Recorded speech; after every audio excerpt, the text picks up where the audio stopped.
Sit. Oh, are we You like my new glasses today? Yes, this is geriatric fly, I call it. I really like them. Well, I like to wear glasses now. That's my new thing. Yeah. Yes. Do you like them? I really do. I need an album, though, now. I need some kind of a rap album. I can't just wear the glasses. Very hip. Okay, let's do this. Democratic frontrunner Joe Biden says the gloves are off at the next debate. He admits he was too polite last time when he was confronted over his past voting record. But it didn't really hurt him. No. The polls still have him way out in front. So my question to this illustrious panel is, why change now? Leave it alone. Why does he have to become more belligerent to any of them? It's working to even just be nice. What I don't know is why he's having to telegraph, you know, what he's going to do next week. Look, I think people are looking at a Democratic nominee who can take on Donald Trump. Right. And we all know that Donald That's Trump what we can be vicious, he can be very effective, he can be snarky, he can be, you know, mocking. And so part of this vetting process of this primary is who is going to be able to go toe-to-toe with Donald Trump. And that takes fighting back. Well, I think that, well, that's the question. Can he win without having that particular card? Because people want somebody to beat Trump. The Democrats want somebody, and they feel he's the one who can do it. So maybe he doesn't have to. See, and Joy and I have talked about this a lot. I don't think that you just vote for somebody who can beat Donald Trump. I think a lot of it is, why can't you vote for someone whose policies you agree with? Vote for someone who you believe in. Because I think this race is really about making a moral choice about the kind of people we want to be, the kind of nation we want to live in. And I reject that notion that I'm only going to vote for someone who I think can beat Donald Trump. I get what you're saying, but I don't know that in this particular situation, I don't know what you think about this, Megyn, because I know you love Biden. In this particular situation, I know you do. We all love Biden. He's a great guy. But in this, we're in such an emergency, in my opinion. I don't mean to be the sky is falling, but we are in a major emergency with Trump. And the main thing is to get him out. We don't have the luxury at this point to be so open-minded about, you know, our policies. We got to get this guy out. One of my favorite memories in my life in general is watching debate prep round robins, because you take the candidate and then you have strategists pretend to be other candidates. And then you throw out questions, I'm sure, Anna, as if you've seen in campaigns past, and you role play. And it's a fascinating exercise. I saw my family do it. I've seen other politicians do it. And so clearly he's doing round robins, prepping to go up against Kamala again.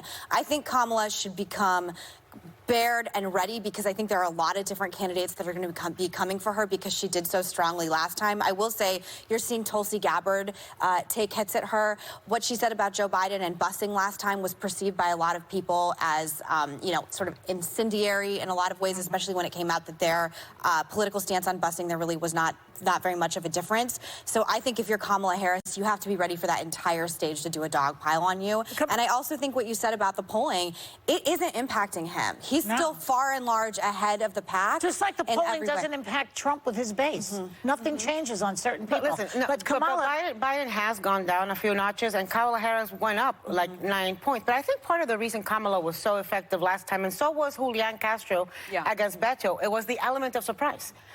Joe Biden was gobsmacked when she came at him. Now you've got Tulsi telling everybody, you know, she's questioning Kamala's abilities. You've got Booker telling everybody he's going to question Biden. You've got Biden telling everybody he's going to come out harder. Can we just get a little sorpresa? You know, translate. I thought you just told me you speak Spanish. I don't speak Spanish. I know a few words and I can pronounce correctly. But you better need to know Spanish if you're going to watch a Democratic debate. But you know what this was about? There's always going to be an element of surprise. I think Biden's problem going into this is he's always felt that he was the heir apparent to the nomination. Biden, yeah, and I think this was the mistake Hillary Clinton made. Yes, that was the mistake. I mean, this is a vetting process. This is an interview process with the United States of America. But you know what? The American public. He's not the heir apparent. You have to earn everyone's vote. That's true. Biden on Kamala Harris, he said, I thought we were friends. I hope we still will be.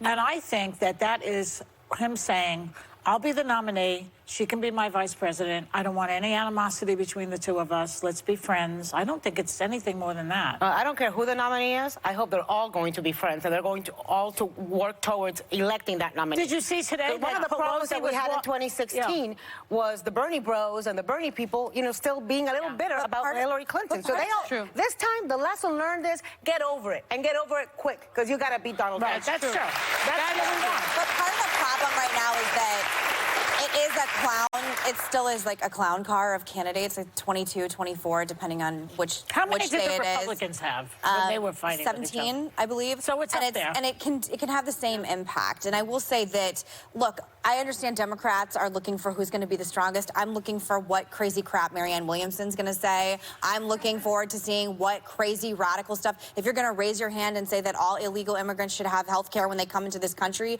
right now it's who can be the most far left on this stage, which is great for a primary. It's great when you're trying to win over Democrats. But when you get to a general, it's also who's going to be able to hedge and win over all the Trump voters who voted for Trump after they voted for President Obama. And I don't think it's about winning over the Trump voters, actually. No. I actually think if you look at the estimates by the U.S. Elections Project, 43% of eligible voters didn't even bother filling out a ballot in 2016. So they're not That voters. means 100 million people who have the legal right to vote just decided it wasn't worth it. Yeah. That 100 million people, those 100 million people need to show up. So we need a candidate that are going to energize those people to walk out of their doors and walk into the ballot box and vote. Well, that's what we need. Who cares about the Trump voters? If you still support this president after his racism, after putting kids in cages, after everything he's done, you're not going to change. True. You're foregone. That's I don't true. care about you. But I care about the 100 million people. There are statistical people in swing states, which is where it will matter for those of us who have campaigned many times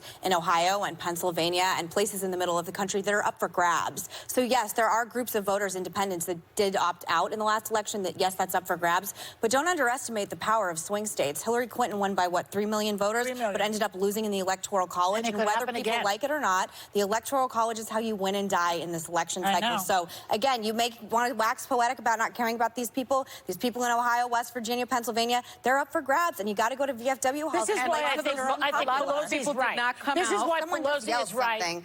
I don't. Someone in the audience have something Maybe to say? they just burped. Okay. This is why I agree with Nancy Pelosi now that they should not do the impeachment right now because it's too distracting. Which you've changed your mind on, which I find very interesting. You did? Yeah, I did. I thought they should impeach him. But now, after the Mueller thing, I say, you know what? Put your money in those states that you're talking about. Put your efforts over there. Don't, you know, when I got divorced, I'll bring myself into this. When I got divorced, my husband had no money to give me. But he had a little bit. And one of my friends said, you need to go after him for the money. And I said, he doesn't, you know, I can only do one of two things. I can pursue my career or I can go after him. And I feel that way about this election. You can't do that many things at one time. And I was right. Look, I have this job now because of that. I didn't spend my time going after getting blood from a rock. That didn't, you know. Well, look, one of the things that most important things that was said in the Mueller hearing for me this week was that he can be held accountable after the presidency. You may not be able to indict him now, but you can indict him after the presidency. So anybody out there who wants to see Donald Trump be held accountable for criminal acts that he's gotten away with now, we need to vote him out. That's right. But there are people within, there are also people within the Obama coalition. Yeah.